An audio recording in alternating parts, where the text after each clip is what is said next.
有人放话，2040年韩国会进入永久衰退。但真要等到2040吗？恐怕用不着。因为一连串看似不相关的齿轮已经在同一方向转动，生育率、债务、外贸结构、对外承诺、汇率与利率的拉扯，以及最敏感的那件事，对美投资的3500亿美元。当这些齿轮同时卡住，剧烈摩擦的那一刻，就是系统发热、冒烟、报警的开始。先从一只最冷冰冰却最会讲故事的数字说起 0.75。 2024年韩国总和生育率回升到大约 0.75， 较2023年的 0.721 略有抬头，但依旧是 OECD 垫底，远离维持人口稳定所需的 2.1。 换句直白的，每50对夫妻平均只会诞生不到38个孩子。你不需要宏大叙事，脑中就会自动浮现一个画面：学校并没有满座的新生，入伍名单越编越薄，工厂班次开始告急，缴费的人越来越少，领退休金的人越来越多。韩国央行与开发研究院的模型给出时间坐标，到2040年代，增长可能贴地飞行，坏一点甚至提前萎缩。这不是末日预言，而是会计表格式的无情。如果只是人口，政府还可以撒钱哄，问题是钱已经撒了10几年，累计超过2000亿美元级别的鼓励政策，从生育补贴到现金津贴，连30岁前3胎免兵役这种极限方案都端上来，依旧没撬动足够的出生意愿。原因并不神秘，房价、教育、就业竞争、工作生活的落差，以及财阀体制里进不去、上不去的隐性天花板。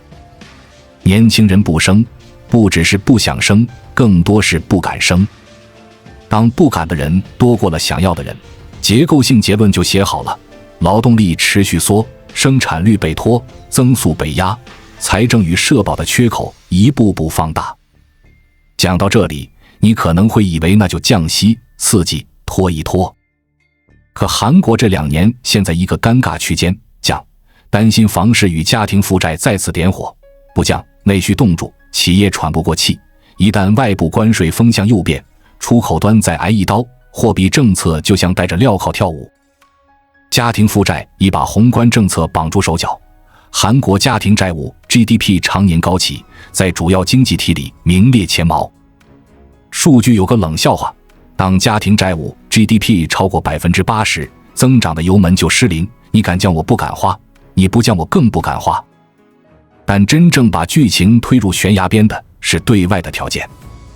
今年夏天之后，韩美谈判里最触目的是那笔3500亿美元对美投资，听起来像是产业合作加关税减免的捆绑包，摊开看，每一条都刺眼，现金还是担保，一次性还是分年，谁决定钱投向哪一个项目，利润怎么分？当美方的诉求越来越接近现金为主，决策权在我，时间要快，韩国国内出现了最直白的提醒：这不是普通的产业投资，而是一次足以撬动金融稳定性的应急测验。我们把这笔3500亿搬到几张账上去比划一下。按韩国进出口银行披露，2020至2024年，韩国对全球的对外直接投资累计约3489亿美元。也就是说，把过去5年全社会出海的投资挤干挤净，勉强才刚到这个数。再看外汇储备4000亿美元出头，账面似乎能覆盖，但会计不会同意你把备用水箱一次抽空，储备率下降，主权评级承压，外资风险偏好骤变，国债利率抬升，都是连锁反应。你要是说那就发债换汇，政策行库出美元债，年发规模才100亿美元量级，想靠这条管子输满3500亿，时间与成本都不站在你这边。更别提换汇推动汇率，汇率又反噬物价与资本流向，这是一台环环相扣的机器，哪根螺丝拧过头都会震到其他部件。你可能会问，那韩国就硬着头皮签了，换关税减免总可以消化。别忘了2个变量：第一，利润留存地与投资主导权。如果大头利润，税收与产业链高附加值环节留在境外，本土的空心化会加速，国内工厂关停率高过新设率的趋势将继续扩大，制造业的现金流与新增资本开支会更谨慎，这会传导到就业、到地方财政、到研发。第二，时间与政治成本。一边是越拖越重的关税压力，一边是越快越险的资金安排。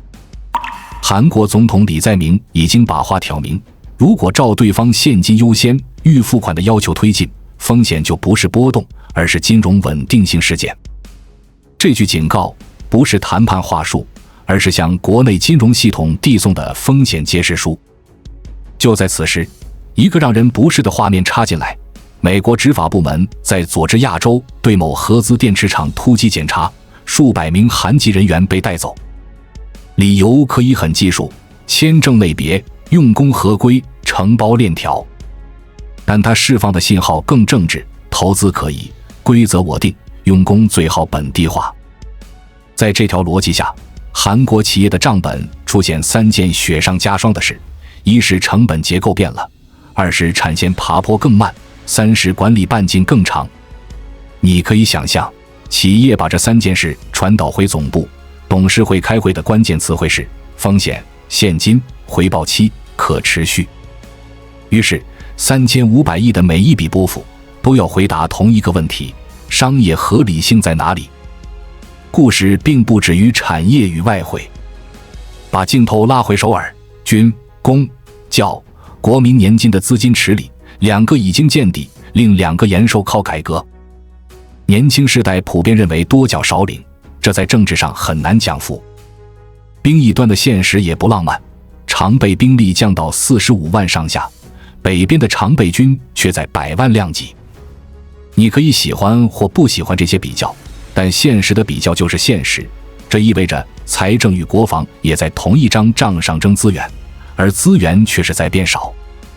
再说出口，韩国是高度外向型经济体，Kospi 的情绪与芯片、汽车、化工这几条大动脉绑得极紧。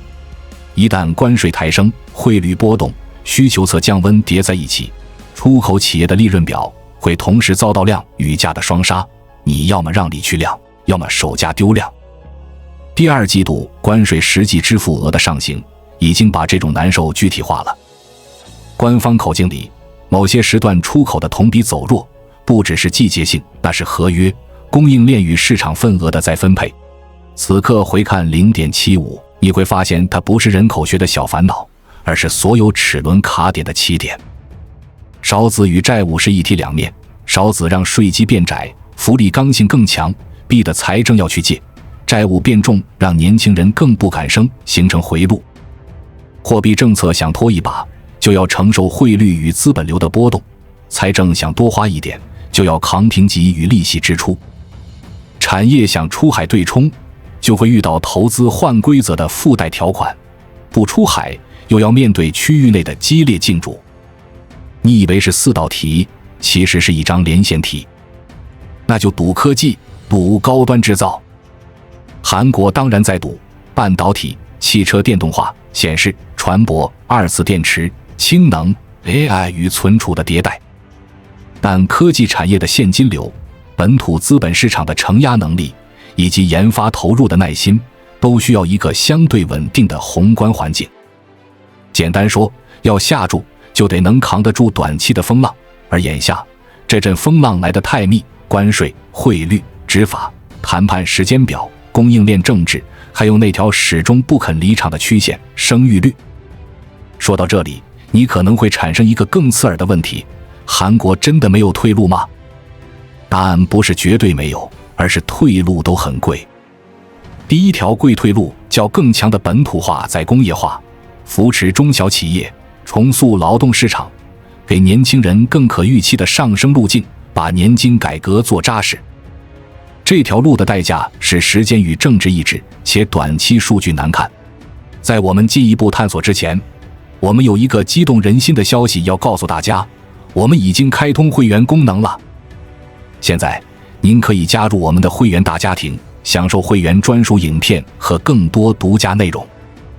别忘了关注才知道，并点击小铃铛，我们将继续揭示更多关于金钱的真相，助你迅速实现财务自由。第二条贵退路叫更冷静的对外布局，对美投资更注重贷款与担保比例，把项目决策权与利润留存比例谈明白，把现金拨付节奏与宏观稳定性绑定。这条路的代价是谈判成本与短期贸易摩擦。第三条贵退路叫把人口问题当作产业问题解决，托育基础设施、教育负担、住房供给、女性与年轻人的职涯天花板一起拆。代价是财政开支的再分配与既得利益的切割。而在所有退路很贵的背后，真正决定剧情走向的是一个很现实的问句：谁来承担第一笔政治账？谁愿意在数据还不好看的时候，顶着民调与市场的压力，把改革扛过最疼的那一段？如果没有人愿意，那就只剩下一条便宜退路了，拖来拖去，危机不会消失，只会变形。你把它压在汇率，它就从债务里长出来；你把它藏在关税谈判里，它就去 Cosby 上给你一个缝隙日；你把它寄望在下一任，它就会变成一份更厚的移交清单。川普的口吻很简单，预付款这三个字对一家企业意味着现金流对赌，对一个经济体则意味着金融稳定性考验。李在明的回应也很简单：如果完全按这个来，我会被弹劾。这是政治场域的极限表达。两句话像两根钢索，把韩国吊在半空，往哪边偏都不是轻松的地面。把镜头再拉近一些，看看一个普通工程师的故事。在海外投产的工厂里，他白天跑工地，晚上啃英文合同，第二天去配合合规核查。被盘问时，他最怕的问题不是你从哪里来，而是你还要在这里待多久。因为他的孩子要升学，他的父母要看病，他的房贷在继续扣款，他的公司在等一个良率达标的节点。宏观叙事里的3500亿落到他身上，是一张每月都要准点出血的对账单。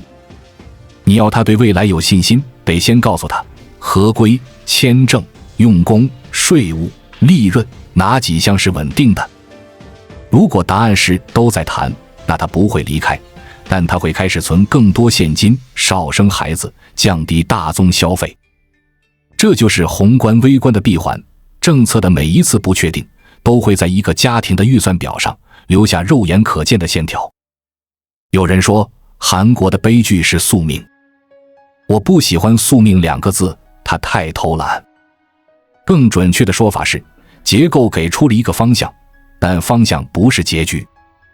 你可以用更笨、更慢、更痛的办法去搬那几只齿轮，让生育率从 0.7 多慢慢往上爬，让家庭债务 GDP 缓缓回落，让年金制度获得一点点跨代公平，让对外投资从预付款变成可回收、可溢价、可分润的资产。他们都不性感，都不立竿见影，但他们是把永久衰退的钟表往回拨的唯一方式。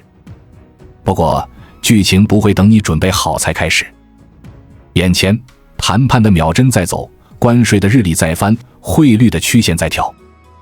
接下来要发生的很可能是这样的桥段：为了关税与市场，韩国争取把现金占比降下来，把项目主导权弹回来；为了金融稳定，央行继续在降不降的缝隙里试探；为了拖住内需，财政与地方开始更精准的投又拖住房与教育；为了给企业喘口气，政策性银行加大结构性信贷，但同时严控家庭新增杠杆的再膨胀。每一步都不漂亮，每一步都有人骂，但每一步都比一步踏空要强。可如果3500亿最终被按预付款逻辑推进呢？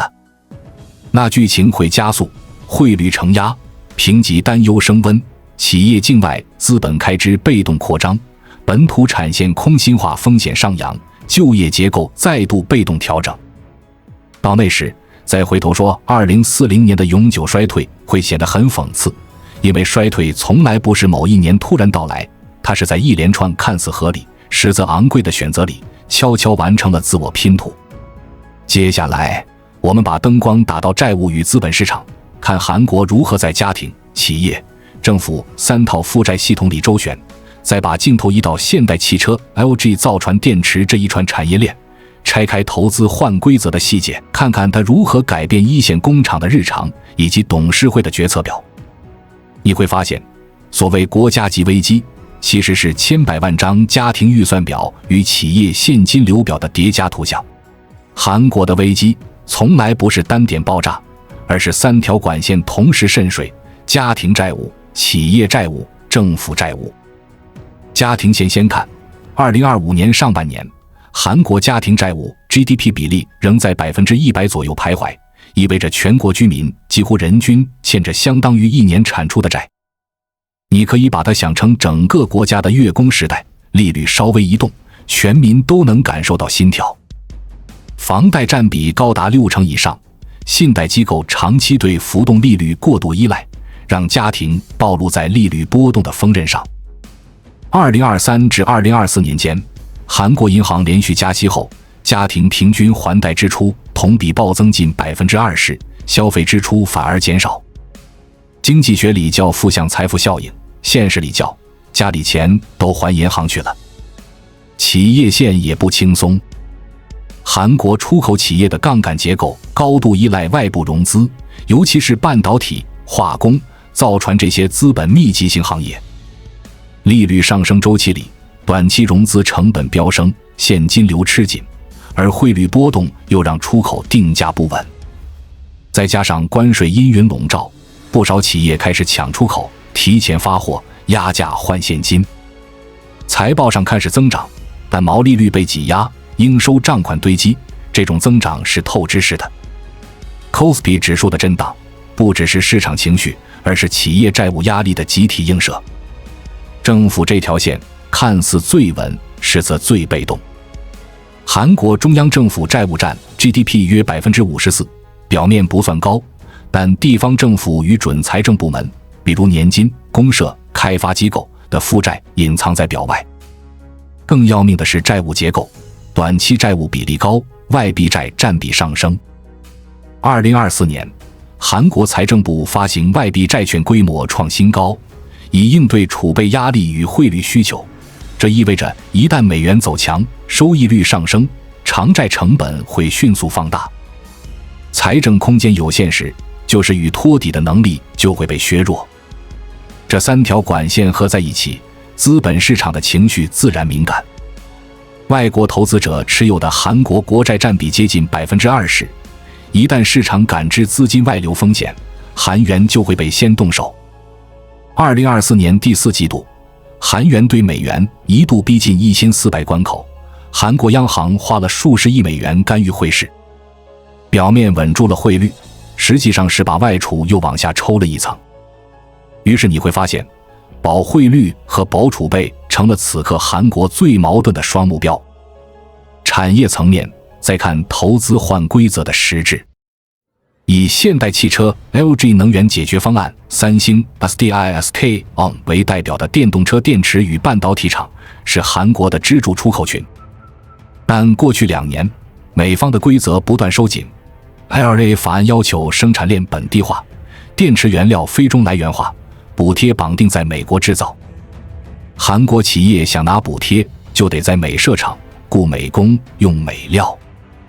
账面上看是投资，实质上是被锁仓。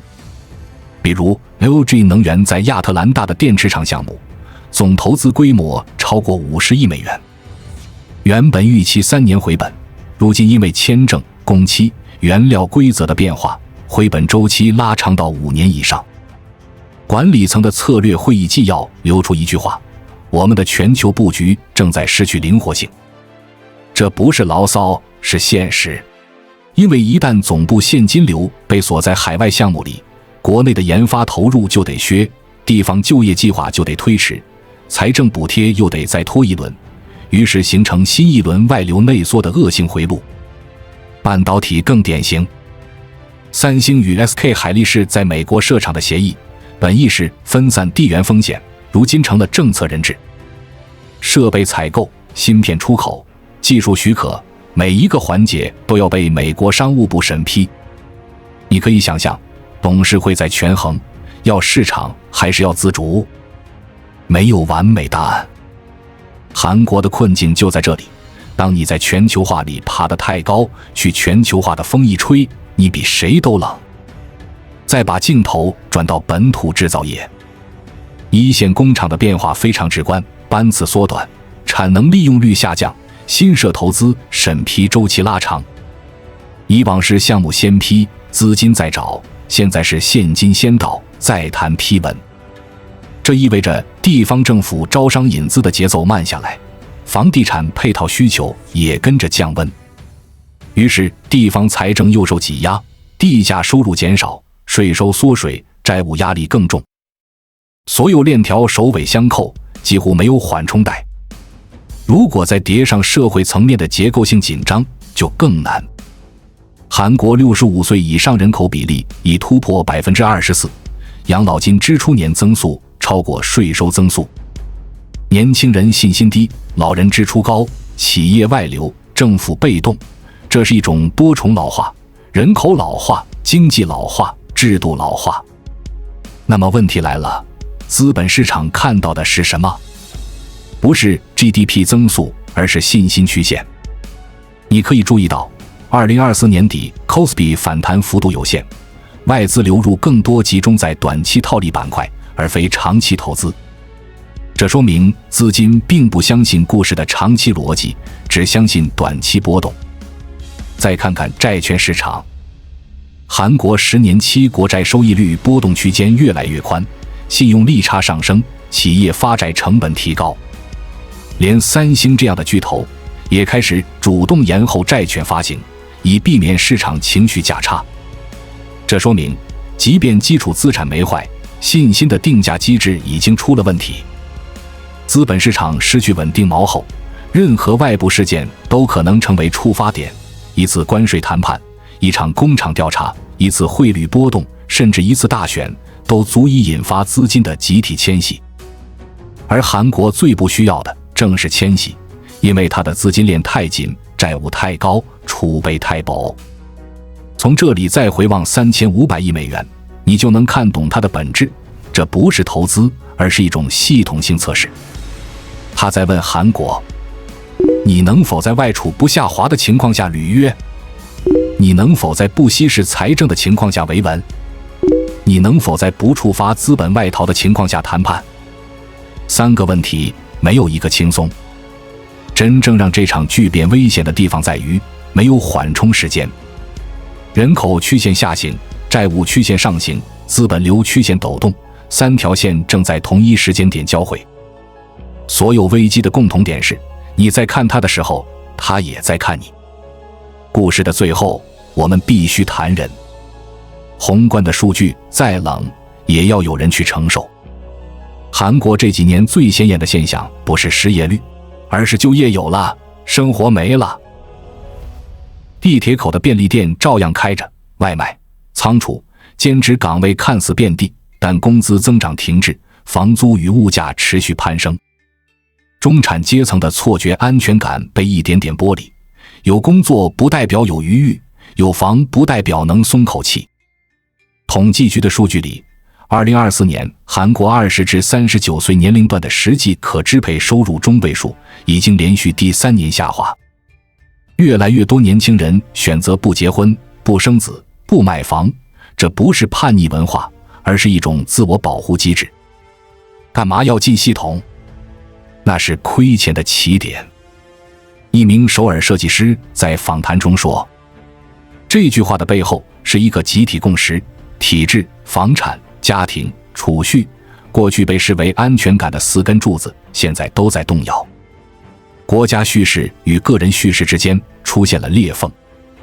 政府告诉你，宏观稳健，出口改善，科技领先，个人感受却是工资涨不动，租金没降，税和贷款都在压。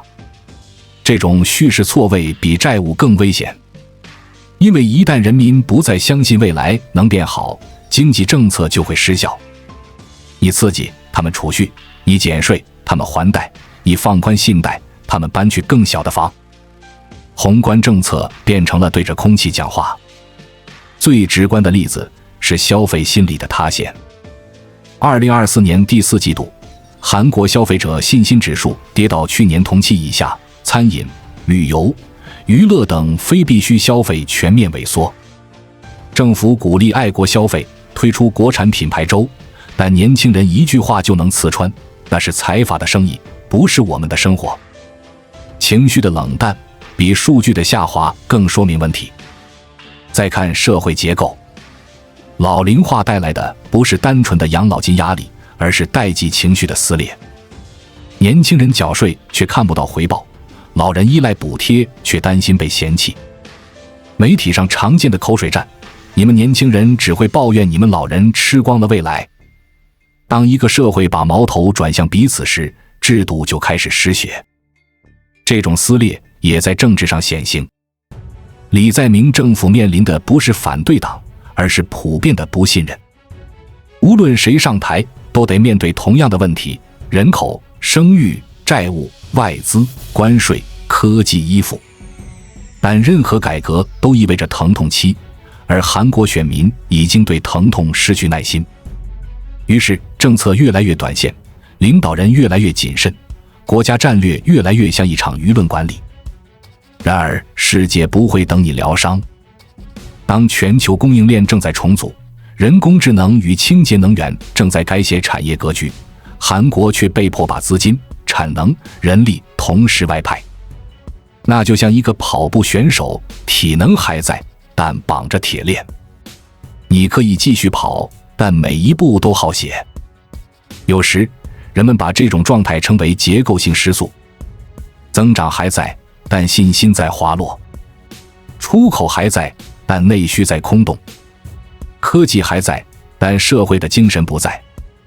我们习惯用数字来判断一个国家的兴衰，但真正决定命运的往往是信任系统是否还运转，信任银行里的钱是安全的，信任政府的承诺会兑现，信任努力会有回报，信任这个社会值得留下。当这4种信任同时开始崩塌，任何经济数据都只是表面平静的湖面，底下早已翻涌。再看那句2040年永久衰退，它不只是一个年份，更像一个隐喻。如果一个社会失去了再生的意愿，不想生，不想投，不想冒险，不想承担，衰退就不再是经济现象，而是心理共识。当然，韩国不是没有力量，它仍然有全球最强的产业链协同能力，有能在极限压力下转向的企业家群体，有世界级的教育体系和劳动纪律。问题只是，这一切的能量是否还能被整合成共同方向？要让信任回归，不靠口号，靠秩序。让年金可持续，让税制公平，让年轻人有上升空间，让企业在谈判桌上有尊严。这些改革听起来不然，但他们是韩国重新启动的唯一按钮。一个国家的衰退不是从失去增长开始，而是从不再相信未来开始。韩国还有时间，只是那时间越来越贵了。关注我，我是才知道，带你解锁更多金钱的真相。